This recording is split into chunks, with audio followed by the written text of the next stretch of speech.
The elevator had no buttons.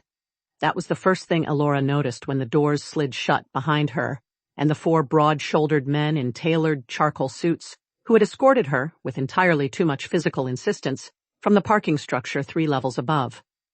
No floor indicators, no emergency panel, no cheerful little screen advertising the building's amenities. Just brushed steel walls, recessed lighting, and the low, pressurized hum of a descent that had been going on for far longer than any basement had a right to require. She kept her face neutral. She was good at that. "Nice elevator," she said. "Very serial killer chic." None of the 4 men responded. They faced forward with the rigid, over-groomed stillness of people who had been told, repeatedly and at volume, that personality was a liability. Their suits were expensive. Their cologne was aggressively present. Their jawlines had the particular sculpted quality of men who shifted into something large and territorial, and had been doing it long enough that even in human form, the predator sat right beneath the skin, barely bothering to hide. Elora was not a shifter. She had never been a shifter. In a world quietly overrun by supernatural syndicates and pack hierarchies dressed up in corporate language, that made her either refreshingly neutral or dangerously expendable, depending entirely on who was holding the contract. Tonight, she had a very bad feeling about which column she landed in. The elevator opened. The vault stretched before her like the inside of something that had never been meant to see daylight, because it hadn't. Raw excavated stone formed the walls and arched ceiling, but every surface had been retrofitted with the aggressive, gleaming infrastructure of a modern extraction operation. Halogen work lights blazed on aluminum stands. Steel shelving units ran along the perimeter, stacked with scanning equipment, containment cases, and the kind of portable power units that cost more than Elora's entire annual income. The floor had been leveled and sealed with industrial resin that still smelled faintly of chemicals. At the far end, 3 drilling rigs stood waiting, their heads fitted with composite bore tips that could chew through reinforced concrete like paper. And in the center of all of it, positioned on a low stone dais that clearly predated everything around it by several centuries, sat the coffin. Elora stopped walking. It was roughly the length of a tall man. The material was something she had never encountered in 11 years of handling artifacts across every back-channel market and shadowy auction house the supernatural underground had to offer. It wasn't stone. It wasn't metal. It wasn't any composite she could name. It was deep, absolute black, the kind of black that didn't reflect light so much as absorb the very idea of it. And across its surface, trapped within the material like frozen lightning, ran thousands of faintly luminous threads the color of a clear night sky. They pulsed, slowly, rhythmically, with the patience of something that had been pulsing for a very long time, and saw no particular reason to stop. A man was already waiting beside it. He was tall for a modern alpha, somewhere around 6 feet, with silver-streaked hair and the practiced stillness of someone accustomed to filling rooms by standing in them. His suit was the color of dark slate. His cufflinks caught the light. He was, by any reasonable standard, a physically imposing and influential figure. Standing next to that coffin, he looked like a gas station candle placed beside a lighthouse. "Miss Vance," he said. His voice carried the particular smoothness of a man who had spent decades having assistants manage his emotional labor. "Thank you for joining us." "I wasn't given much of a choice," Elora said, and she was proud of how even her voice came out, because her heart was conducting a fairly aggressive percussion solo against her ribs. "Your people were very enthusiastic about the invitation." "Incentivized," he corrected pleasantly. "You have a debt outstanding with the Meridian Collective. We've purchased it. Whether it becomes a problem or a footnote depends entirely on tonight." He gestured toward the coffin with one hand, an elegant little motion that suggested he was accustomed to gesturing at things and having them immediately cooperate. "Appraise it!" His name was Director Halverson. She knew him by reputation, which in Obsidian Vanguard circles meant she knew a list of things he had taken and a list of people who had subsequently become difficult to locate. He ran the syndicate's acquisition division with the cheerful aggression of a man who had confused having power with deserving it. Flanking him were 3 more executives with the same polished, predatory air, their alpha status worn like a second suit, layered and deliberate, and loud to anyone with the instincts to read it. They were watching her with the particular attention of people who had already decided she was a tool and were waiting to see what she was useful for. Elora walked to the coffin. She circled it once, slowly, her hands clasped behind her back, and everything she knew about artifact appraisal kicked in like a secondary nervous system. Age, clearly extraordinary. Pre-modern, pre-industrial, likely pre-recorded supernatural history based on the material composition and the style of the carved symbols running along the base, which were not any language she recognized and which made the back of her neck do something uncomfortable when she looked at them too long. The luminous threads inside the material pulsed at a frequency she could feel in her sternum rather than hear with her ears. "This is not something you drill into," she said. "We didn't ask for your operational recommendations," Halverson said. "We asked for an appraisal. The appraisal is, whatever is in this thing is old enough that our entire recorded history is probably a footnote to its footnote, and drilling into it is the kind of decision that ends badly for everyone in the room." One of the executives, a younger man with a jaw like a shovel and the aggressive physical confidence of an alpha who had never been told no in a context that actually counted, made a short, dismissive sound. "It's a box. A very old, very valuable box. We drill, we extract the contents, we monetize. This is not complicated." "It's not a box," Elora said. "You don't have magic. You barely have credentials. You have a reputation for spotting forgeries, and that's the sum total of why you're here." He looked at her with the flat, assessing gaze of someone who had reduced her to a function and found even that function mildly irritating. "Step back." The drilling rigs hummed to life. Elora stepped back, not because he told her to, but because the luminous threads in the coffin had changed. They were moving faster now, brighter, pulling toward the surface like something beneath them was stirring, and every artifact instinct she had developed across years of handling things that should not exist was screaming at her with the pitch and volume of an air raid siren. She pressed back against the nearest shelving unit. Her hand came up reflexively, and her fingers closed around the pendant at her throat, the way they always did when she was nervous. It was an old habit. The necklace had belonged to her grandmother, and her grandmother's grandmother before that. A simple thing, with a small, irregular stone set in plain silver, unremarkable to anyone who had never held it, warm in a way that had nothing to do with body heat. The drill engaged. The composite tip made contact with the surface of the coffin. The sound it produced was not the sound of drilling. It was the sound of something being deeply, fundamentally offended. The drill tip shattered. Not cracked, not damaged.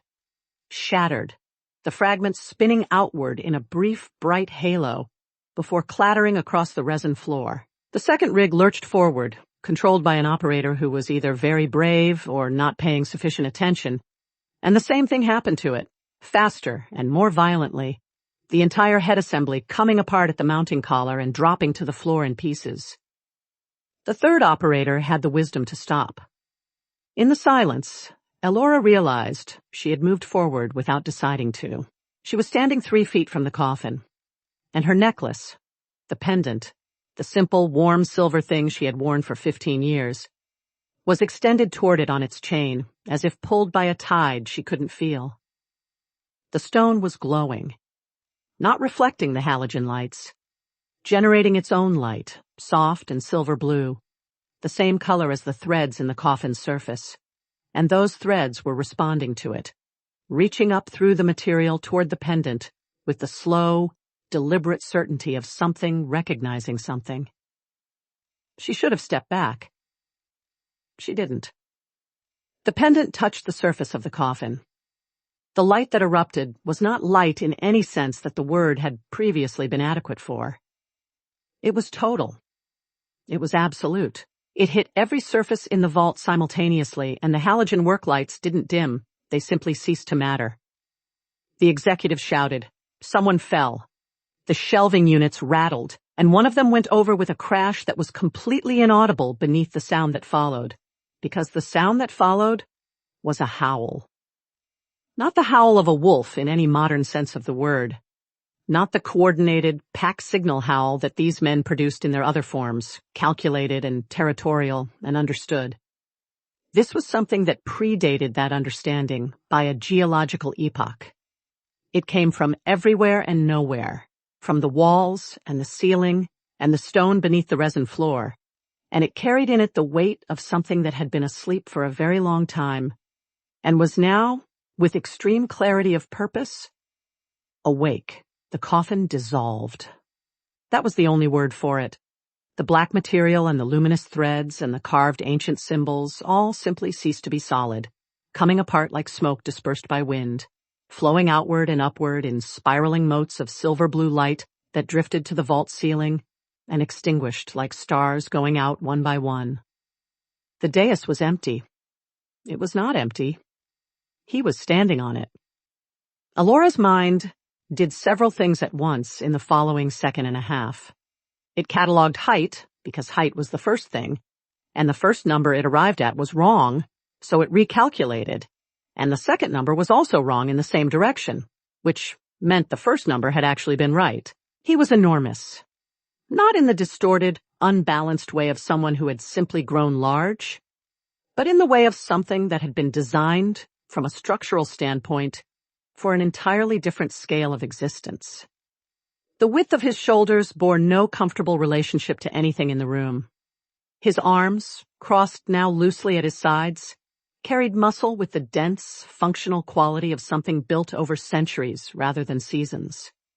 His face was the kind of face that myths apologized for being unable to adequately describe. Sharp and severe and devastatingly symmetrical, with the weathered, authoritative quality of deep age, somehow worn on features that should have been young. His hair was dark. His eyes, when they opened, were the color of the threads in the coffin, pale silver shot through with something luminous, and they moved across the room with the unhurried, total attention of something that had never, in the whole of its existence, been required to look for threats, because threats had always been required to announce themselves. He was wearing nothing that belonged to any century anyone present could identify. For 3 full seconds, nothing in the vault moved. Then the aura hit. There was no other word for it, though word was insufficient. It was not visible. It was not audible. It was pressure, pure and ancient and absolute. The kind of pressure that had nothing to do with physics and everything to do with a hierarchy so fundamental it had been written into the structure of the supernatural world before anyone alive had been born to learn its language. It rolled outward from him in a single, slow, deliberate wave, and it did not ask anything of the people in its path. It informed them. The younger executive with the shovel jaw dropped to his knees so fast the impact must have hurt, and he didn't seem to notice. The other executives followed in the next several seconds, one by one, their bodies responding to something their minds were only beginning to process, their alpha status folding under the weight of his presence, the way a candle folds under a hurricane, completely and without negotiation. One of them pressed both palms flat to the resin floor and did not get up.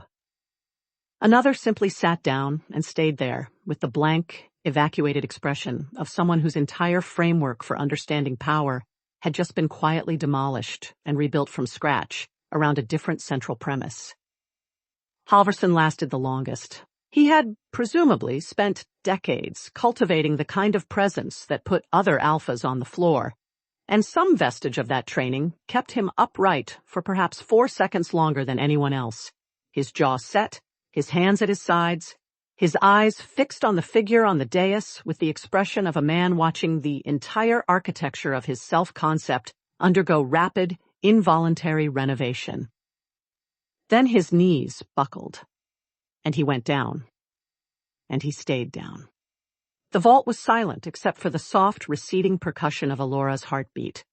She was still standing. She didn't understand that exactly. She was not an alpha. She was not supernatural in any classifiable sense. She had no magic, no pack, no hierarchy to fold into or be weighed against. She was, by every metric this world used to assign significance, the least important person in the room. She was standing, and every other person in the room was on their knees or the floor, and the ancient thing on the dais was looking directly at her. He stepped down from the dais. He crossed the vault floor toward her, and each step was unhurried and absolute, and the scattered, kneeling executives did not look up as he passed them. He moved through the halogen light, and the light rearranged itself around him in a way that light was not supposed to do, and Elora watched him come and could not move. Not from fear, she realized with some distant, stunned part of her mind, but from the sheer sensory weight of being the object of that attention. He stopped in front of her. He was close enough that she had to tilt her head back to hold his gaze. The silver-pale eyes moved across her face with a thoroughness that had nothing predatory in it, only the searching, certain quality of something that had been looking for one specific thing across a very long time and had now found it in a vault underneath a city it didn't yet know the name of. Then he moved, and what he did was the last thing in the vault, or on the continent, or possibly in the known supernatural world that anyone would have predicted. He sank to one knee. The ancient Alpha, the thing that had just laid every modern power in the room flat without raising his hand, knelt on the industrial resin floor of a syndicate extraction vault and took her hand, gently, with a care that bordered on reverence, and brought her trembling fingers to his lips. "My queen," he said, and his voice was low and deep and resonant in a way that moved through her sternum the same way the howl had, something that bypassed the ears and registered directly in the architecture of the bones. "Where is your territory?" Elora stared down at him. Behind him, scattered across the floor of their own expensive vault, the executives of the Obsidian Vanguard syndicate remained exactly where they had fallen. She opened her mouth. "I have a studio apartment," she said. "The hot water works about 60% of the time." The ancient Alpha looked up at her, and something moved in those luminous eyes that might, in a 1,000-year-old face that had clearly not had many reasons to do so, have been the beginning of a smile. Getting him into the elevator had been the easy part, relatively speaking, because the elevator was a steel box with no context, and Caelum had simply stepped into it with the unhurried certainty of a man who had walked into enough things over the centuries to have stopped assigning them significance. The lobby, however, was a different negotiation. He had stopped in the middle of it. Not cautiously, not in the way a confused person stops, but the way a very large, very old apex predator stops when it is conducting a threat assessment, which was absolute and comprehensive, and involved his head moving with the slow, deliberate precision of something that tracked sound below the range of human hearing. The security desk attendant, a night shift teenager with headphones and no investment in the evening, looked up, looked at Caelum, looked back at his phone, looked up again, and made the private decision that whatever this was, it was categorically not in his job description. Elora grabbed Caelum's wrist, which was like grabbing a load-bearing column, and pulled. "Walk," she said. "Forward. Now." He walked. She was rapidly discovering, extremely responsive to her direct instructions, in the immediate, unquestioning way of someone who had decided her authority was not a matter of debate and had no interest in revisiting that conclusion. The night air outside hit them both. Caelum stilled again, this time with his face lifted slightly, and the expression that moved across his features was the first one she had seen that wasn't composed, the first crack in the ancient, absolute facade, something that looked almost like grief moving through it, too quickly to read. She didn't ask. It wasn't the moment, and she had the instinct, which she trusted above most things, that some things deserved to be felt in private, even when the person feeling them was a 1,000-year-old supernatural force of nature standing on a sidewalk in someone else's era. She flagged a car. He got into it with only one moment of complete stillness, staring at the interior of the vehicle with an expression of profound and dignified bafflement, then folding himself into the back seat with the resigned composure of someone who had decided that this was, apparently, what things were now. The driver did not speak. He had the specific energy of a man whose rideshare rating had suffered from asking questions. Her apartment building was 12 blocks, and a philosophy degree removed from the syndicate vault. It was the kind of building that had been affordable 3 rent increases ago, and was now merely survivable. 6 floors of narrow hallways, radiators with opinions, and neighbors who communicated primarily through ceiling vibrations. Her unit was on the 4th floor, which meant a stairwell, because the elevator had been out of service since the previous administration and existed now primarily as a philosophical statement about urban infrastructure. Caelum looked at the stairwell and did not comment. He simply followed her up, and the stairwell, which was narrow enough that 2 normal-sized people had to angle slightly to pass each other comfortably, became something Elora navigated by pressing herself against the wall and not looking back, because looking back meant looking at him filling the entire available width of the passage with approximately 2 inches of clearance on each side, and that was a mental image she did not currently have the bandwidth to process. She unlocked her door. She pushed it open. She stepped inside and turned around and watched his face as he took in the studio apartment of Elora Vance, which was 430 square feet of lived-in determination, featuring a bed that doubled as a sofa that doubled as a storage surface, a kitchen that had been optimistically described in the listing as compact and efficient, and a bathroom she had long since stopped apologizing for. He stepped through the doorway and stopped. He looked at the ceiling, which was exactly 8 feet above the floor, which meant his head cleared it by approximately 7 inches. He looked at the walls. He looked at the stacked books and the mismatched furniture and the collection of artifact reference guides bristling with colored tabs on the shelf above the radiator. He looked at the single window, with its limited view of the building opposite, and the narrow strip of night sky between rooftops. His face was completely unreadable, which she had learned in the past 90 minutes was his default expression when he was, in fact, reading everything. "Your palace," he said. It was not a question. It was not sarcasm. He said it the way someone says a true thing. "I know it's small," she started. "It is yours," he said, and moved into it. And the room did not get smaller with him in it so much as it rearranged its own sense of scale around him, the way a room does when something enters it that was not designed with that room as its ceiling. The robotic vacuum cleaner chose this moment. It had been running a scheduled cycle, trundling out from its dock in the corner with the cheerful, oblivious autonomy of something that had never been required to read a room, and it rounded the corner of the coffee table and encountered Caelum's foot and bumped into it and reversed and tried again. Caelum looked down at it. The vacuum made its small, industrious noise and bumped his foot a 3rd time. The sound that came out of him was not loud. It didn't need to be. It was low and resonant, and it came from somewhere considerably older than the concept of floors. And the vacuum, which was a machine and therefore should have been immune to ancient supernatural authority, made a small distressed noise, spun in a tight circle, retreated at its maximum speed to its dock, and did not emerge again that evening. Elora pressed her lips together very firmly. "It's a vacuum cleaner," she said. "It cleans the floor. It's not a threat." Caelum looked at it in its dock with the expression of something that had rendered a verdict and was satisfied with the outcome. "It moved toward you," he said. "That's its job."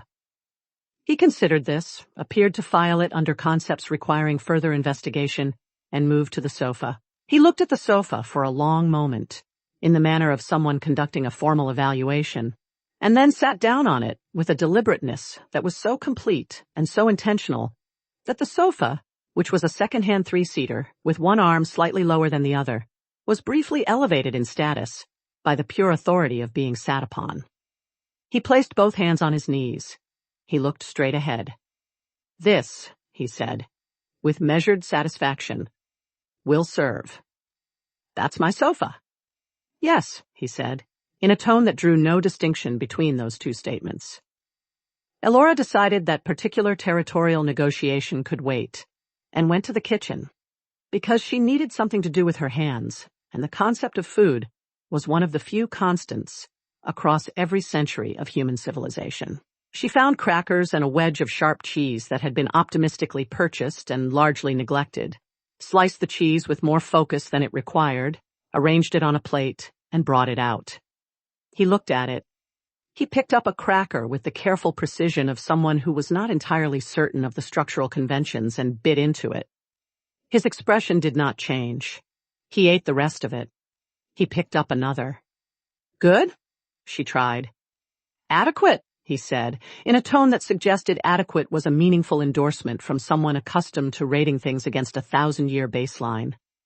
The knock at the door made her jump, because her nervous system had been running at a deficit for several hours and had very little reserve left. She crossed to it, looked through the peephole, and saw the delivery driver from the noodle place 2 streets over, a young man with a thermal bag, and the expression of someone 3 deliveries from the end of his shift. She opened the door. She did not manage to take the bag, because Caelum was behind her. She had not heard him move, which was a fact she mentally filed under things to remain aware of going forward, and he was between her and the door in the way a wall is between 2 things, except that walls are stationary, and Caelum had his forearm braced across the doorframe and was looking at the delivery driver with an expression of cool, assessing a tension that belonged to a completely different era's approach to unexpected visitors. The driver looked up at him. The driver looked at Elora. The driver held the thermal bag slightly further forward, in the universal posture of someone demonstrating clearly that they were holding a bag and nothing else, and had no additional intentions. "He's bringing dinner," Elora said, from somewhere around Caelum's elbow, which was approximately her current eye level given his positioning. "He's not a threat." A pause. "He approached the threshold bearing something whose contents are unknown," Caelum said, not quietly. "They're noodles," the driver offered. Caelum looked at him for one more moment, then stepped back precisely 2 inches, which was technically enough room for the bag to be passed through, and the driver passed it through with the controlled efficiency of someone choosing not to examine the experience too closely, and left down the hallway at a pace that was not quite a run. Elora shut the door. She turned around. She looked at Caelum. Then she started laughing, and once she started, she could not locate the stopping point for several seconds, because the laughter had been waiting behind 11 hours of terror and adrenaline and professional composure, and it came out with the full force of everything that had been damned behind it. She laughed until she had to sit down on the coffee table and press her hand over her mouth, and when she finally looked up, Caelum was watching her with an expression she couldn't classify, something attentive and wondering and very still, as if he was watching something that he had not expected and had no immediate interest in interrupting. "Sorry," she managed. "Don't," he said. "Just that." She taught him the television remote after dinner, because it seemed like the kind of concrete task that would benefit them both, and the lesson was educational in ways she hadn't anticipated. He grasped the mechanical concept immediately, the buttons, the correlation between input and output, and then became deeply intent on the nature of the content, asking questions about a nature documentary with the focused, systematic precision of someone cross-referencing it against their own experiential knowledge base, occasionally nodding with what appeared to be professional agreement, and once making a quiet, dismissive sound at a behavioral assessment that he evidently found inaccurate. The heating gave out around 11. It didn't announce itself. It simply stopped, the way things in the apartment stopped, with the quiet resignation of infrastructure that had been asked to do its best for too long. The temperature dropped with the particular efficiency of old buildings that had never been adequately insulated in the first place, and Elora got up for the extra blanket and found it still damp from the laundry she hadn't gotten around to fully drying, and she stood in her kitchen holding a slightly damp blanket and doing a private, comprehensive accounting of her current circumstances. She heard Caelum stand behind her. She turned. He was watching her with the expression she had started to be able to read, the one that meant he had assessed a situation and arrived at the response and was not going to offer multiple options. "The cold is not safe," he said. "I'll be fine. It's just—" Elora. Her name in his mouth was a different word than it was anywhere else. It was deliberate and complete, each syllable given the weight of something that had been selected with care. She stopped arguing. He crossed the room. He did not go to the sofa he had claimed. He went to the small area of floor at the foot of her bed and stood there for a moment, very still, and then the change moved through him. Not violent, not sudden, but deep and inevitable, like a tide. The enormous human form blurring at its edges and then resolving into something else entirely. The wolf was white, not pale, not off-white, not the gray-tipped white of modern wolves, but absolute white, the white of snow that has never been walked on, and he was, to an ordinary wolf, what a mountain range is to a hill, vast and deep-chested and still, with the luminous pale eyes carrying across the shift unchanged, watching her from something close to the floor but which, given his size, was still considerably higher than she was used to wolves' eyes being. He lay down. He curled, with the slow, complete deliberateness that characterized everything he did, his great body forming a ring around the base of her bed, his head resting on his forelegs, his eyes finding hers and staying there. Elora stood at the edge of her bed and looked at him for a long moment. There was no threat in him, not directed at her. Not even the ambient, impersonal threat that radiated from him as naturally as light from something burning. There was only the enormous, ancient, entirely focused fact of his presence, and the warmth that came off him, filling the cold room from the floor up, the warmth of something vast and old and fiercely, quietly, completely committed to the singular purpose of keeping her safe within the borders of her 430-square-foot kingdom. She got into bed. She pulled the thin blanket up. The warmth was immediate and total, moving up through the mattress and the bed frame and the air above it, like she had stepped into a carefully maintained climate with a population of one.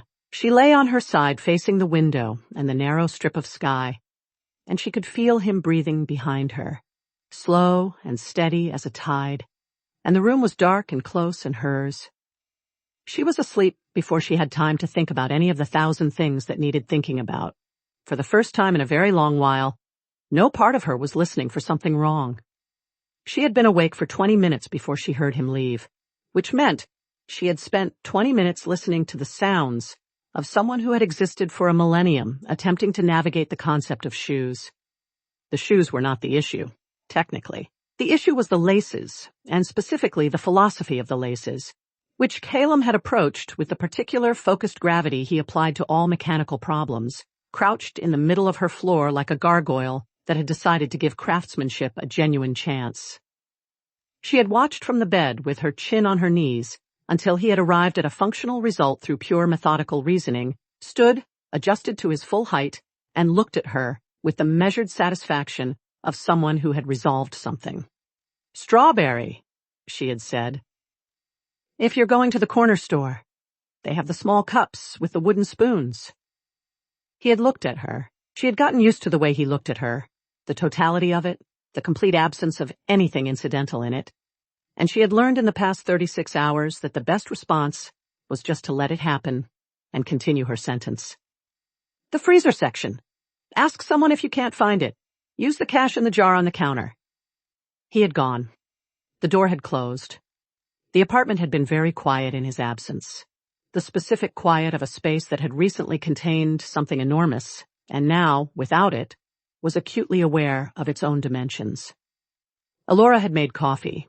She had been reading, cross-legged on the sofa that was technically his throne, When the first car arrived on the street below, she knew the sound of a syndicate vehicle. The way you learn to know things when you have spent 11 years operating in a world that would prefer you to remain unaware. 3 cars, which was either excessive or a statement, and given who was likely making it, both. She set her book down. She looked at the door. She thought about the fact that the deadbolt was not going to be a meaningful participant in whatever was about to happen. And she thought about the cash jar with the money now gone out of it. And she thought about Caelum somewhere between here and the corner store, reading the freezer section with the focused intensity he applied to all new information. She picked up her coffee mug. She drank the rest of it. It was a good mug, ceramic, handmade, with an irregular glaze that went from deep blue to something almost green at the rim. Bought at a street market 3 years ago from an elderly ceramicist who had been packing up for the day and let her have it for almost nothing. It was one of approximately 4 objects in the apartment she would have described privately as irreplaceable.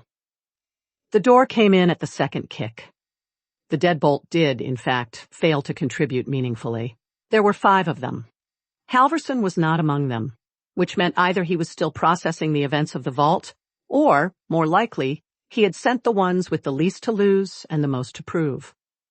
The man in front was the one from the vault with the shovel jaw, whose name she had since established was Renner, and who was leading this particular operation with the specific energy of a man performing confidence he was hoping would crystallize into the real thing somewhere along the way.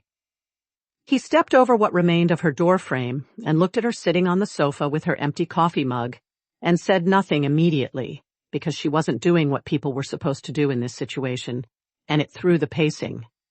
"Elora Vance," he said finally. "You owe me a door," she said. He crossed the room in 4 strides and stopped close enough that it was meant to be intimidating, and she looked up at him from the sofa because standing up would have required acknowledging that it was worth standing up for, and she had decided it wasn't. Not yet. "You are going to tell us how to control it," he said. "The thing from the vault. The weapon. How the necklace works. How the binding functions. What the command language is." "He's not a weapon," she said. "What he is doesn't matter. What matters is that you clearly have some connection to it, some leash, and you are going to explain how it operates, and then you are going to transfer that control to the Vanguard's research team, and then we are going to discuss what your cooperation is worth in the form of debt cancellation and a relocation package that ensures you are nowhere near this city when we begin operational testing." She looked at him.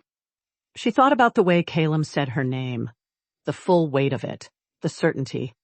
She thought about the white wolf breathing slow and steady in the dark, and the warmth that had come off him, like the warmth of something ancient and unconditional.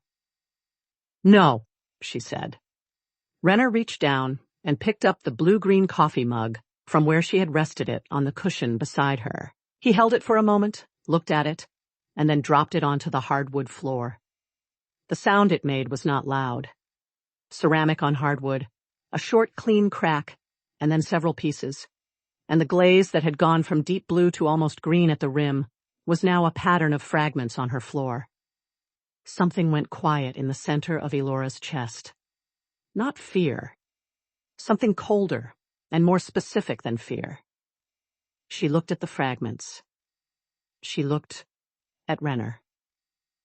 Her voice, when she spoke, was entirely even. "You should leave," she said. "Right now. You should leave, and you should not come back." Renner looked at the broken mug on the floor, and then looked at her with the flat satisfaction of a man who had just demonstrated something and was confirming the demonstration had registered. "You're in no position." The apartment went cold. Not the radiator cold of a building whose heating had opinions. Something else. A cold that came from no direction, that had nothing to do with temperature and everything to do with pressure.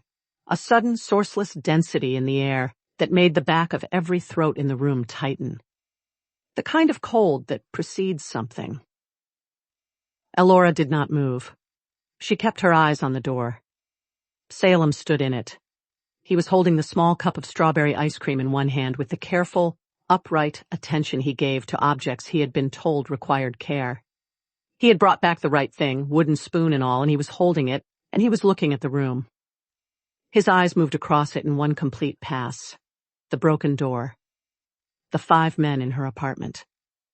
Renner, standing over her. The fragments of the blue-green mug spread across her floor. He set the ice cream on the entry shelf without looking at it. The motion was very precise. Then he stepped inside, and the cold that had preceded him intensified by a factor that had no adequate numerical expression. "Move away from her," he said. Quiet. Absolute. The voice of something that never needed to repeat itself. Renner turned to face him and straightened to his full height, because years of being a large, powerful alpha in a room had trained certain responses into his body, and those responses were now operating in a context they were not equipped for. "You don't have any authority here," he said, and even as he said it, something in his voice seemed to recognize the inaccuracy of the statement. Caelum looked at him for a long moment. Then he looked at the floor, at the fragments of the mug. He stood very still, looking at them, and the air in the apartment changed in the same way the air in the vault had changed. But this was different from the vault. The vault had been authority, ancient and enormous and comprehensive, pressing everyone flat under its weight, like a geological event. This was something else. This was specific. This was the particular, focused quality of a power that had selected a target. When he looked up again, his eyes were no longer the pale silver gray that moved through the room like light through deep water. They were white. Fully, completely, incandescently white, with no pupil, no iris, just the flat, blazing light of something that had existed before the concept of mercy had been added to the operational framework. "You broke what is hers," he said. He raised one hand. It was not a dramatic motion. He did not gesticulate. He did not recite anything. He simply raised his hand, and the light in his eyes moved down his arm to his palm, and he pushed it outward, an extension of will so old and so absolute that what it did was not magic in any modern sense of the word. It was closer to physics. It was closer to gravity. It was the most fundamental force in the supernatural world, the force that said what things were, and it moved through the 5 men in the room like a tide moving through reeds. The sound they made was not a sound any of them had made before, because they had never lost anything they were before. It was not pain.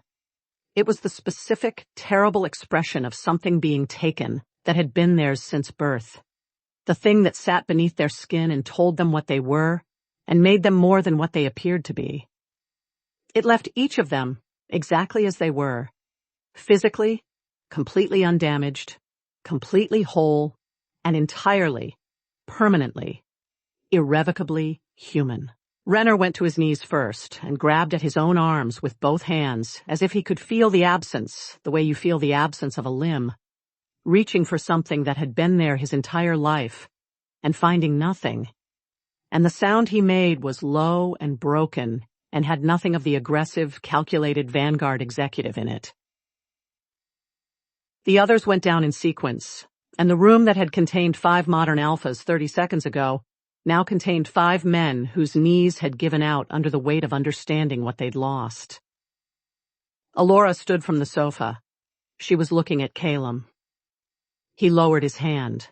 The white light in his eyes dimmed, slowly, back to silver pale, like something cooling. He looked at Renner on the floor, and then, with the economy of motion of something that had made its point, and had no interest in the performance of making it again, turned his attention to the man who had not yet come forward.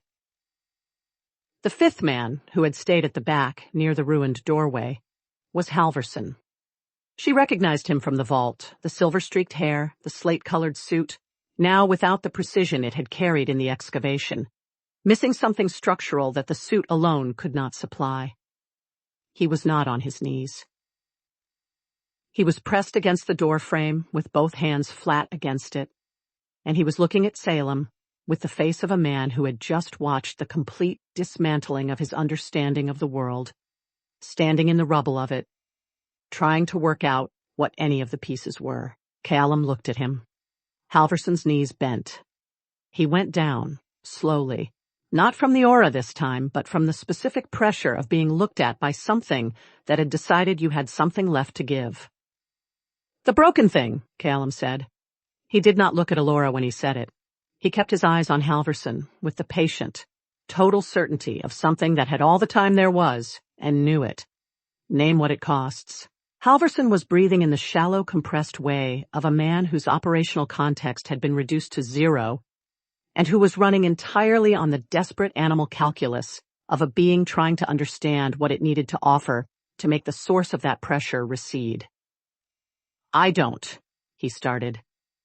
Your holdings, Caelum said. Your structures. Your territory. He moved through these words as if translating between two systems, pulling the nearest equivalents from the modern framework into the terms he understood. All of it. To her. Elora's head turned. Caelum. A mug, he said, and he turned and looked at her, and the expression on his face was the one she had no category for, the one that sat somewhere between ancient authority and something entirely unguarded, completely direct. He broke what was yours, in your own territory, while I was not here. He said the last 4 words with a quiet, flat weight that made clear this was the part he would not be arriving at any peace with. It does not cover it, but it begins to.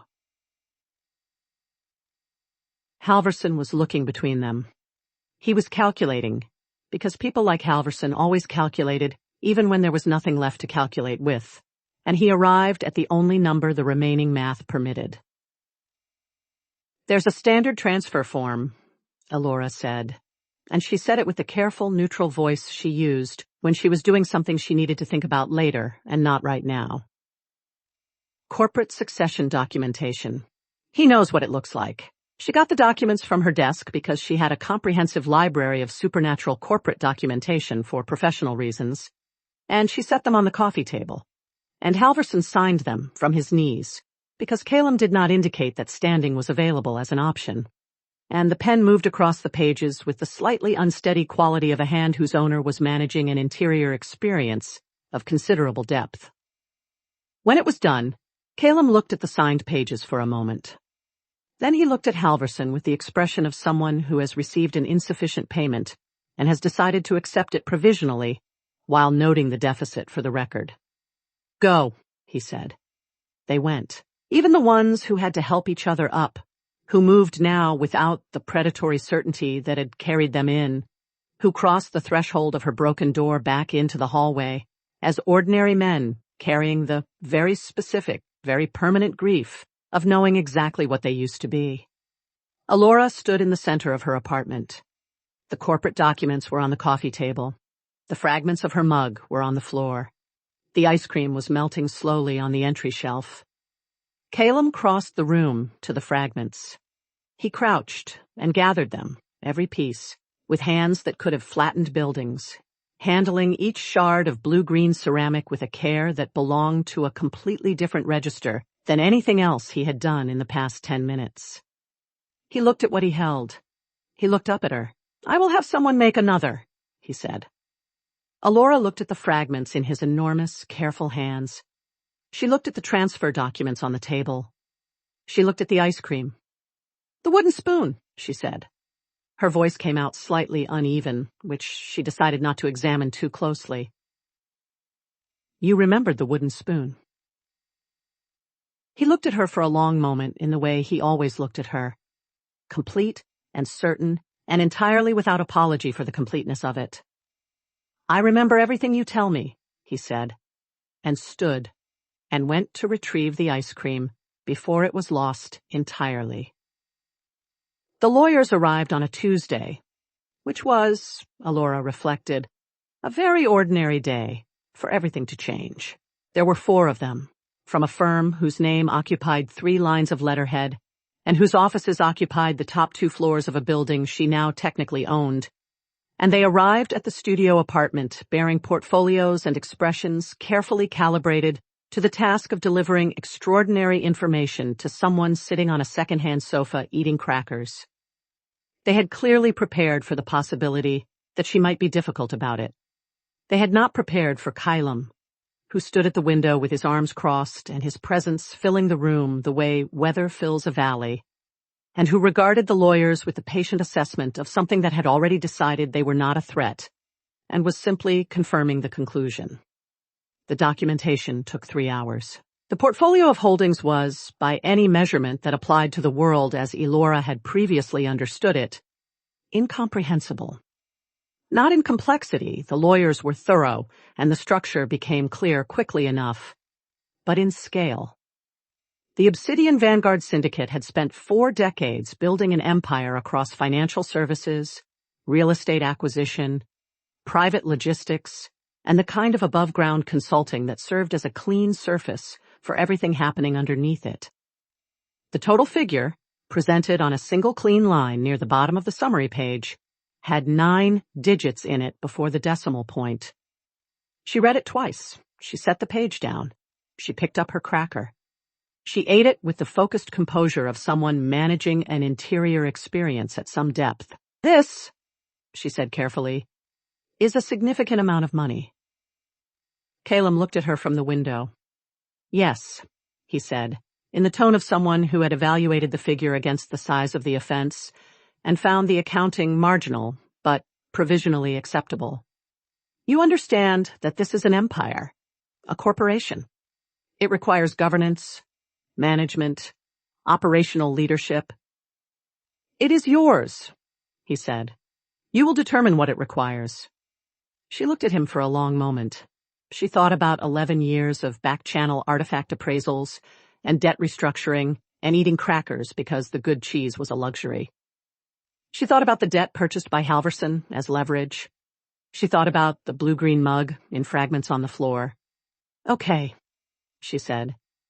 He had purchased the city block on a Wednesday. She still did not fully understand the mechanism by which a being who had been sealed in a starlit coffin for the better part of recorded history had arrived in the modern era with the ability to execute large-scale real estate transactions.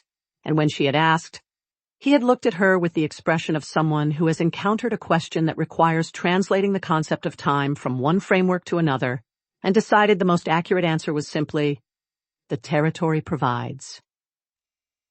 She had decided to accept this. The building that had previously been a mid-tier corporate tower became, over the following 2 weeks, something else entirely. He did not manage the renovation the way anyone in the modern world managed renovations, through contractors and timelines and the particular anguish of material selections. He walked through the building once, in the manner of someone conducting a serious assessment, and then he communicated what was required to the architects and engineers with the precise, comprehensive authority of someone who had been building things that lasted for a very long time and had strong opinions about what lasting required. The penthouse that emerged from the process occupied the entire top floor and the roof above it.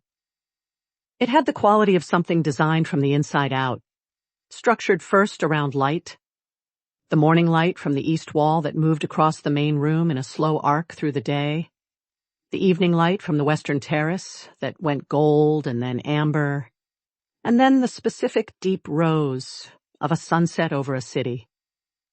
The ceilings were high, genuinely high, and the materials had the warmth of things that had been chosen for how they felt rather than how they photographed. The bookshelves were built into the walls and went floor to ceiling, and the section designated for artifact reference texts and appraisal guides had been constructed to her exact specifications because Caelum had asked her how she worked and listened to the answer with the complete attention he brought to everything she said. Her collection of ceramic pieces, the ones she had accumulated from markets and small craftspeople over the years, were displayed on a dedicated shelf in the main room. In the center of them was a mug. It was handmade, ceramic, with an irregular glaze that moved from deep blue to something almost green at the rim. Not the same mug, because the same mug was gone, but made by the same hands, because he had found the ceramicist and explained what was needed. And the ceramicist, who was in her 70s and had seen a great many unusual commissions, had taken one look at Caelum and made it her priority. Elora had put it on the shelf and not said anything for a while, and Caelum had stood near the window with his arms crossed and said nothing either, and the silence had been the kind that needed no additional content. She wore the evening gown for the first time on the night he had said, Simply that there was something she needed to see on the roof. It had arrived in a box 3 days earlier with no explanation, and it was the specific kind of garment that had been made by someone who understood both structure and the body it was intended for. The deep color of a night sky before the stars come out, cut close in the places that rewarded the decision, moving at the hem with the quality of something that had been persuaded into its own perfection. She had put it on and stood in front of the mirror that now occupied a reasonable portion of her enormous bathroom, and thought about the woman in the second-hand sofa studio apartment eating crackers, and thought about the woman looking back at her now, and found that they were, at the core, the same person, just with considerably better lighting. The roof garden was Caelum's addition, unasked for and absolute. A terraformed landscape of deep planters and climbing things and small, pale lights threaded through the foliage that were doing something she suspected was not entirely electrical. The city spread out below and beyond in every direction, its million-lit windows making their permanent argument against the dark. And above it, the sky did what it could against the ambient glow and offered the stars it had available, which was more than usual, as if the atmosphere had made an effort for the occasion. He was standing near the northern edge when she came through the rooftop door. The suit was dark, almost black, with the particular quality of something made for a specific body by someone who had understood the assignment completely, and it occupied the strange, perfect territory between the civilized and the ancient, fitted to the architecture of him in a way that did not disguise what he was, but gave it a frame the modern world could almost process. His hair was the same. His face was the same. He was always the same, which was, she had come to understand, not rigidity but depth. The same the way a mountain is the same from year to year. The same the way a tide is the same. He turned when he heard her, and the thing that moved across his face when he saw her was something that had no performance in it. No calibration, nothing of the social function of admiration. Rather, it was the expression of the first moment in the vault. Complete attention and absolute certainty. And beneath it now, worn into the surface of it by 36 days of wooden spoons and vacuum cleaners, and a sofa designated as a throne, was something that had passed through the stage of recognition and arrived at something longer and deeper and considerably less containable. She crossed the roof toward him. The city lights were below and the stars were above, and her heels on the stone made a small, clean sound in the quiet. "You wanted to show me something," she said. "Yes," he said. He did not gesture at the city or the sky. He looked at her. She stopped in front of him, close, the way she had learned to stand close to him, without the nervous recalibration that had governed the first week, when every proximity had required her to remind herself of things like proportion and context and the basic physics of personal space. She had stopped needing those reminders. She had stopped needing them around day 4, when she had woken up on the second morning of the broken heating and found herself pressed entirely against the warm flank of the white wolf with her hand buried in his fur, and the warmth had been so complete and so without condition that the nervous system had simply, quietly, updated its assessment of what safety felt like. "What are you showing me?" she asked. "What is yours?" he said. He said it the way he had said it the first time, in the vault, on his knee with her fingertips at his lips. What is yours? Her palace, her territory. He had been saying the same thing for 36 days in 100 different registers, and it had always meant the same thing. And she had known, for most of those 36 days, what it also meant, underneath the translation. She reached up and put her hand against his jaw. His eyes dropped to her face with the same quality as light shifting. "Caelum," she said. "My queen," he said, very quietly. She kissed him first, which she suspected he had been prepared to wait an epoch for, because waiting was a concept he had a different relationship with than anyone she had ever known, and when she rose onto her toes and closed the last distance between them, he met her with the kind of certainty that had no beginning, as if this was not a thing being started, but a thing being found again, after a long absence. The golden light came without announcement. She felt it before she saw it, a warmth that was not external, a warmth that began somewhere in the center of her and moved outward to her edges and beyond them, warm and deep and complete, ancient in a way that made the 1,000-year-old man she was kissing feel current by comparison. She felt it trace a path across her forehead, like a hand laid there in blessing, like something being written in a language she didn't speak and understood completely. And she opened her eyes. The crest glowed on her skin in the reflection of the city lights below. She saw it mirrored in his eyes, which were fully silver white, luminous, the light from the coffin and the light from the vault, and the light she had seen moving down his arm when he raised it to dispossess those men of what they were. All of it gathered now into something that had no edge and no aggression, pure and total, and directed at her like the warmest thing in the world. He pulled back just enough to look at her. His hands, which were cradling her face with the specific impossible gentleness that always astonished her, those enormous hands that had shattered drills and stripped magic from 5 modern alphas without effort, held her as if she was the most important thing the world had produced in 10 centuries, which was, she was beginning to genuinely understand, precisely his assessment. The light faded slowly, the crest dimming to something that was no longer visible in ordinary light, but which she could feel. A new warmth in the bones of her forehead, a new frequency in the warmth she had felt from him since the first morning of the broken heating. "What was that?" she said. Her voice was steady. She was proud of her voice. "The old claim," he said. "Soul to soul. It cannot be broken. It will not expire." He paused.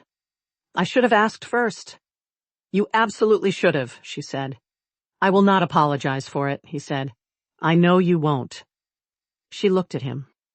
The city was below them, and the stars were above them, and the golden warmth was in her bones. "I'm not asking you to." He looked at her with the expression she had no category for and had stopped trying to categorize. It was enough to know it existed. It was enough to know it was hers. The world had its empires, Elora thought, and its syndicates and its hierarchies and its elaborate structures for accumulating and holding power. It had its vanguards and its directors and its men with shovel jaws and expensive cologne who had confused the ability to take things with the right to keep them. It had all of that, and it would continue to, because that was what the world was. A continuous negotiation over territory and resource and status. And standing on this roof, in this city that was now her territory in every sense the ancient world had a word for, she understood something she had not had the framework to understand before. Power at its largest scale, the kind Caelum carried in his blood and his bones and his pale silver eyes, the kind that could level modern structures without lifting a hand and strip a dynasty with a gesture. That power in its fullest expression was not a weapon. It never had been. A weapon was what it became when it had no one to protect. What it was, at its origin and its core, was the same thing a warm body curled around a small sleeping form on a cold night was. The same thing a wooden spoon retrieved from a corner store was. The same thing a ceramic mug remade by an elderly craftsperson's hands and set on a shelf in a sunlit room was. It was the choice, made at the full height of its capacity, to build something rather than take it, to hold rather than compel, to be exactly large enough to make the world safe for one specific person, and to find that, against all the measures of 1,000 years of existing, that was the largest thing there was. The stars were out above the city. The golden warmth was in her bones. The ancient Alpha stood beside her, with his hands in his pockets, looking out over her territory, and Elora Vance, who had been chronically broke and perpetually in debt and surviving on nerve and crackers until 36 days ago, stood next to him and felt the particular, irreversible peace of someone who has arrived somewhere. Not by luck, not by magic, or not only by magic, by a necklace that had been passed down through hands that had been waiting to pass it to hers, and a coffin full of stars, and the absolute refusal of one ancient, impossible, devoted man to let what he had found in that vault remain less than what it was. She leaned her head against his arm. He did not move.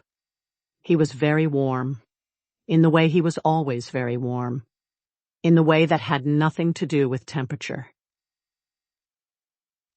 Below them, the city continued. Above them, the stars. If you enjoyed this romance audiobook, please subscribe and like the video for more epic stories. Your support helps us bring new tales to life every day.